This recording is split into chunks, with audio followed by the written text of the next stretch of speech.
episode of Sports and Songs Podcast. We're your hosts, Dan and Andy. Andy, how are you doing? I'm good. How about you? Good. It's November 20th, 2023. We're on season 5, episode number 3. This is the sports edition, sports only. In fact, today's show is going to be football. Football only. Football only. There's so much to cover, Andy. We couldn't trim it down in the pre-production meeting as to what we're going to trim the fat here on tonight's episode. We could have, but we didn't do it any justice if we did. It would have been too long of an episode, but we got football only, and that means high school, amateur, college, pro, Grey Cup, everything, Canadian. We're going to cover a lot of football because we got some interesting things coming up this weekend. It's Thanksgiving weekend, of course. We got the first ever Friday NFL game, actually. Yes. A 2 p.m. game. I saw this. Yes. So what's this world coming to? I don't know what this world is coming to. They already own a day of the week, the NFL, but this will be interesting. Let's start off with a trivia question. Trivia question. As of the beginning of the season for football, the NFL season, not as of today, but as of opening weekend, the FCS, formerly Division II, which we cover here a lot. What school had the most players in the NFL? Not all time, but for this season. This season, the alumni of which school in the FCS? Yes, has the most active NFL players from that school. Okay. This includes the historically black colleges too. The historically black college schools or whatever their four letters the are. Southern, Jackson State. Yep. It includes all them too. You need to know that. Very good. Them. Yep. And now we're going to be talking about Division II, and FCS as well. So let's kick off the show here with some information. We'll get back to that trivia question. Yes. At the end. This is football is all we got today. Football. If you like football, this will be the episode for you. And we're going to start Minnesota State High School football tournament. Here we go. 9 Kingsland and Nevis will be playing. The 10 a.m. game on the 25th. See, Nevis got there with a 35-0, as they say in the other football. Nil. And Kingsland got there with a 36-28 victory. Springfield and Minneota. Minneota is just on a roll. I would not want to be Springfield. That being said, watch Springfield win 3-0 or something now. But yeah, it's you and I had kind of said Springfield's the team to watch in all the Prep Bowl. Minneota's has been rolling in this. Minneota is unbelievable. The Vikings, and so that should be. I'm thinking that might be one of the best games. Yeah, Friday morning, get up at 10 o'clock and watch football. Tradition here at the Shadow Studios is having the football on as the missus is putting up the Christmas decorations and the Christmas tree. It's just tradition. Yep. Have it on in the background all day long football. Yep. From U.S. Bank Stadium. That's a good matchup music right there. I like that. That's better than Christmas music all day. So it's a win-win. I got to help with the tree, but I get to watch football too. So it's a sacrifice you got to make. The 1 o'clock game, 2A. Martinsville against Eden Valley Watkins. Eden Valley Watkins kind of easily got there over Cannon Falls. Martinsville in a high-scoring affair, 38-23 over Jackson County. Next level, Stewartville and Annandale. Annandale over Dassel-Cato by 10. Stewartville beat Dilworth 28-7. Rocori and Hutch. Hutch 56-28 over. Hutch is just a machine this year. Just go. And look at the score, Andy, of the other semifinal. Yeah. 7-0 and then 56-28. Again, that's where you say Rocori's going to win 3-0. No, they're going to be the ones going to roll 56. You that's never why they know. play the game, not just on paper. You never know what's going to happen in these games. Hutchinson does look tough. Chanhassen and a high scoring for 54-46. 100 points scored in that game. And the other one, St. Thomas County, was 42-30. So not a lot of defense, but the offensive firepower. Once again, Chanhassen never to the state, never to the Prep Bowl. And look at them go. Did they have a winning record even into this year? If barely? Yeah, but this is this is St. Yeah. Thomas Academy, kind of a smaller school. Chanhassen's a big boy school, but this is going to be an interesting Well, matchup. and I'm not making excuses for Chanhassen, but everyone's going, where are these guys coming from? A, open enrollment. B, Minnetonka, Eden Prairie, Edina are all getting so big, they're just rolling over to Chanhassen to go play. Hey, I don't want to ride the bench. I'll be a starter. They go to Chan, and now look what happens. So, Oh man. speaking of the big schools, Centennial plays Edina. Edina upset Eden Prairie 28-7.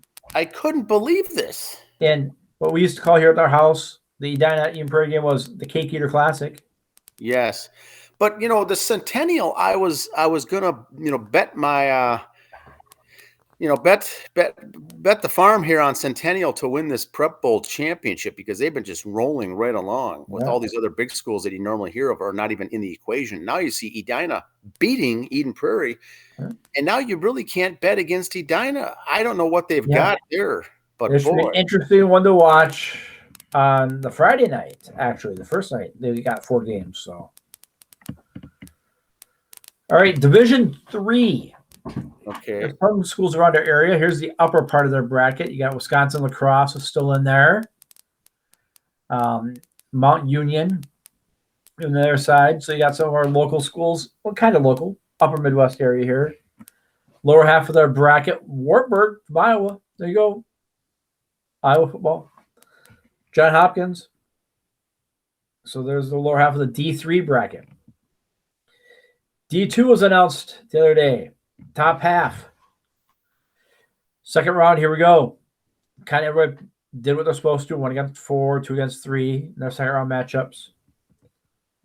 Go to the bottom half, and the Beavs upset the other team. We won 10-3. It was 10-3 after the first quarter, and the game stayed that way. So Bemidji State rolls on to play Central Washington, who upset their opponent, which means the Beavs get to host a second round game up at the Chet. Oh. And they play the winner of Augustana, a division foe, and those cursed Colorado School of Mines. Oh, yes. The winner of that game is who gets to win of the Beavs, Central Washington. So here we go. FCS made their announcements. Here's the rankings. North Dakota State will host a first-round game against Drake. And the winner gets Montana State. So there we go. That top half of the bracket, it could be Bison against South Dakota State in the semis.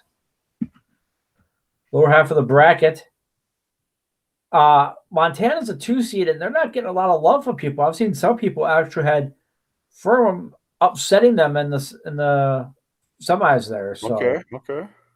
So Montana not getting a lot of love and respect in the press. Watch them go through. All right, here we go. Montana and South Dakota State in the finals. There you go. I said it. Okay. That's right. I did not say the Bison. Sorry. And it was Montana State last year that won it, right? Was it? Or no, South Dakota State beat North Dakota State last year. North Dakota. Okay. Now, here's the big boys, their rankings.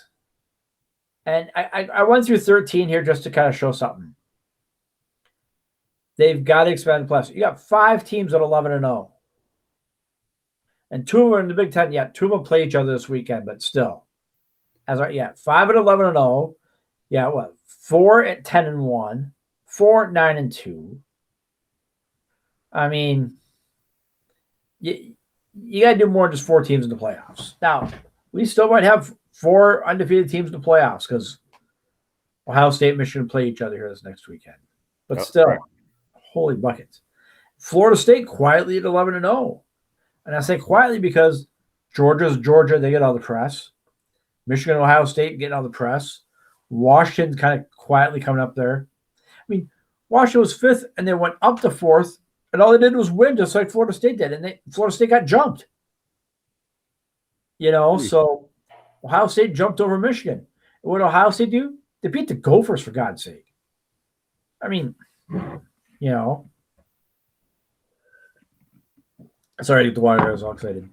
Texas 10-1, Oregon 10-1. I mean, Missouri at 9-2 is no joke. Penn State 9-2. I mean, got some good teams here. those are 13 teams that I would not want to face at any level of college football. This is the tier 1 and the tier 2 groups, and it's unreal the talent at this level. 9-2 records with the schedules that these guys play. Right. I mean, you could get Ohio State, Michigan, and Penn State. There's all Big Ten, and they're all in the same division too. But I think Penn State's 2 losses are to Michigan and Ohio State. Yes. And now Washington's going to join this mix next year for the Big Ten. They won't be in the same conference as those guys, but they'll still be in the Big Ten. So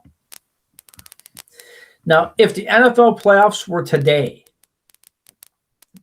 yes, these 2 play each other tonight. Shouldn't matter. Number 1 seed gets a bye. So Eagles and Chiefs will each get a bye. So the Kelsey family have a nice, late Christmas festives there. Yes, festivities. The next 3 seeds go to the division winners, which would be the Ravens, Jags, and Dolphins in the AFC. And the Lions, 49ers, and Saints. Saints at 5-5 would be a 4 seed because they win their division. The next 3, which would be your official wild card or at-large berth, whatever I'll call it. Browns, Texans, Steelers quietly at 6-4. Cowboys, Seahawks, and the Vikings. Now the Vikes, okay, you kind of got the schedule in your favor for Vikings. You had a Sunday night game last night. You got Monday night this week against the Bears, and then your bye week. So somebody always goes, "Oh, Monday you got that short week coming back." The Vikes get their bye there. They're kind of blessed with that one. So after that bye is when I'd look for Jefferson to come back.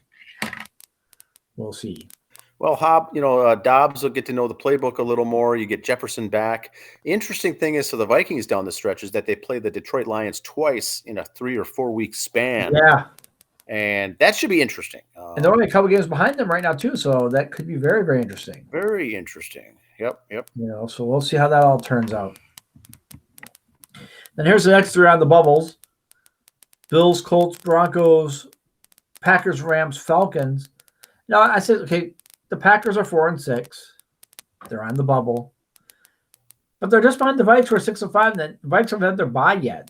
So Packers could make up ground that bye week, be 1 behind. We'll see. So this could be exciting yet. And the Grey Cup.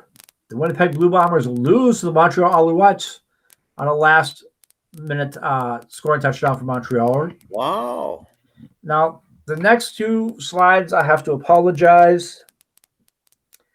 I let our new intern, Jeff, help me with this. And he was catching on really quick.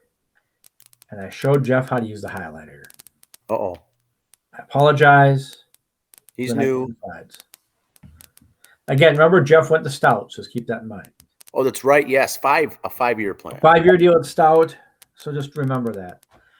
We talked about the local boys on each team. Here we go. Yes. There he is. Gopher, 1 catch, 9 yards. Congratulations. He caught a ball in the Grey Cup. What do you, Drew? And for Montreal, from Brainerd, Cole Spiker, 3 catches, 62 yards, and a touch. Down. Local boy does good. Nice. So congrats to those guys. And just one more thing based on that last conversation, Dan. Okay. Here at Sports and Songs, we are your CFL leader in all of Western Carver County. Yes. In all of Western Carver County, you come here to get Canadian Football League statistics. Yeah, you want your CFL updates. We're it. And just a couple of notes I got. I don't have pictures for them. Joe Flacco was signed. Was it Cleveland, I think, signed him? Practice squad. And here's what's scratching my head on it. When Cousins got hurt, why didn't we go after Flacco instead of Dobbs? I'm guessing it must be a playbook thing. Maybe coaches have worked with Dobbs more than Flacco. They spotlighted him for some reason. They wanted to go after him. I totally forgot Flacco was out there. I mean, he was sitting home eating nachos, but, I forgot he was an option. Yeah, interesting. Now, the Vikings lose. Still, Dobbs did well. The Vikings' rushing game looked good. they have trouble with fumbling and turnovers and things like that, but they come out of there with a 1-point loss to Denver. They were leading most of the game. But now they play the Bears, not too good on Monday night. But it's Monday night, and everybody comes up their best for that. So, and then you get a bye, and then it's the last stretch of the season. So Dobbs has been able to play this card. I'm new. I don't know what's going on here. Limited playbook, and they've had success. But now you'll get a couple more weeks under his belt, a bye week. Jefferson coming back. I think that'll be interesting to watch how that pans out. Now, my only note for football, Andy, is this. If you like football, the 25th of November, so this Saturday, right? Yes.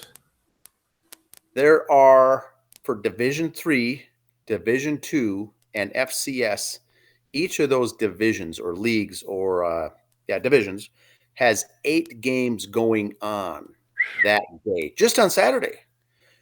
Just in the afternoon. I don't even know if there's many, if at all, many night games. So if you want to watch football at the D3 level or stream it or listen to it at the D2 level, D3 playoffs, D2 playoffs, FCS playoffs, all single elimination games, 8 games in each one of those brackets. That's 24 games right there just on Saturday. Yep. And I'm not talking the big Division One. We got the Iron Bowl, I think, coming up. Yep. Everyone has one final Apple Bowl, Washington State game. Final regular season game. It's going to be busy with just Saturday football, and then you get the Prep Bowl.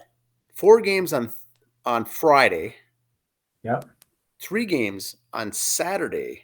So between the Prep Bowl and all these lower level division college, which is still good at that level, very good football. Yep. In addition to the big stuff. Now you get the NFL throwing in a game, 3 games on Thursday, Thanksgiving, like always, 3 games, 1 on Friday afternoon, none on Saturday because it's overloaded with college football, and then a full slate of games on Sunday and Sunday night and Monday. So this is a football weekend, Andy. It's one of the best that there is. And one more thing on that for Saturday, the 25th. If you're sitting at home going, you know what? I'm too good for everything. If it's not NFL, I'm too good for it. If you're one of those guys, Excelsior, Minnesota has a big Christmas festival going on. Tommy Kramer is going to be there, friend of the show. TK. Our friend TK will be down there. Go down there, tell him Dan and Annie said hi. And he'll say who? And then just give him a beer and he'll be fine. Just give him a Coors Light. Yeah, he's good. Tommy Kramer, good guy. Tommy Kramer, a good follow. A good follow as well on social media and whatnot because he's making his rounds going to these small town bars and things like that, going to these events and signing autographs and selling things. But the football is unreal. The game to watch, I think, on that Friday night, that Edina Centennial game. Yep. And then how many points are they going to put up in that game too? And the early games, they kick off at 10 a.m. Yep. On Friday and Saturday at the U.S. Bank Stadium. 1 o'clock is the next round games, followed by 4 o'clock games each day. And then that Friday night is the Edina Centennial. And so all high school football wraps up here on Saturday. D3, D2, and FCS, 8 more teams will be packing their bags and going home after losing. There'll be 24 teams going home, packing up their bags, packing up their equipment in football at some level this weekend. Remember, these games are still outdoors at this level. And Minnesota, Wisconsin is Saturday also. That, so you could have some weather, some inclement weather, some of these outdoor college football games. And then the college football wraps up. I think it's the Army-Navy game maybe next week. And the next thing you know, it's the conference tournament. And then bowl season is going to be right around the corner. But this is fun. End of November is always fun. How about a trivia question answer? One more thing for that. I want to go back to our preseason show we did with Craig from Philly and with Jeremy. I admit I was wrong when I said the Gophers would play on the New Year's Six. But go back and listen. I think I was pretty right on how Coach Prime would turn out at the end of the year too. Well, I said he'll come out like a bolt of lightning, but he'll fizzle towards the end, and they can't do anything right now. He is crashed and burned. There was talk that Colorado team could be in the finals, the college football playoffs. Oh yeah, Fox was all up in his business. Now they can't do anything. But like what you mentioned, Andy, is after this weekend, there could be those 4 top teams in the nation all undefeated. It's 5 right now. One will lose, assuming no tie. So there will be potentially 4. There's no ties in college, so All right, trivia answer. At the beginning of this NFL season, what school in FCS had the most players in the NFL? I'd have to say it's South Dakota, maybe, or North Dakota. The Bison, North Dakota State. NDSU. 10 guys. 10. 10 active players that are alumni from the Bison are in the NFL as of what, Labor Day weekend? The beginning of the season, yep. That is a lot. That's most of the guys with FCS are either offensive or defensive linemen between all the schools combined. So a lot of linemen. Well, here's a question. How many do the Golden Gophers even have? I did not look it up. I think they have 4 or 5. So just think, to put that in perspective, NDSU has 10. The Golden Gophers D1 in the Big Ten only have 3 or 4 or 5 players. And of the FCS at the beginning of the year, every team in the NFL had at least one player from the FCS. Okay. FCS / historically black universities, because and we do push that because some of those schools are considered Division III, some are Division II. We do give them some love. I'm still rooting for my Montana State again this year. Well, the Colorado School of Mines, that Division II, boy. Always tough. Always tough, guys. So, anything else for football? You know, we talked about the NFL, college, the Grey Cup. Yeah. What else? You know, like I said, I think that's it for football. We'll still follow up chunks the rest of the season for their playoffs. But we'll be back to regularly scheduled programming, I guess, next Monday. Hockey talk, college hockey, college basketball, hot stove. Women's basketball. Caitlin Clark breaking. Every time you turn on the TV, she's breaking a record. Good stuff. Fun to watch. All right. That's all I've got for this episode. Have some fun watching some football this weekend and eating some Thanksgiving food. There's a lot of games to watch or stream or listen to. It's all I can say. Yeah, catch you on the radio, catch you on streaming or whatever. If you got to pay $5 to catch a game, pay $5. Loosen that wallet. Fun stuff. All right. Have a good week. See ya.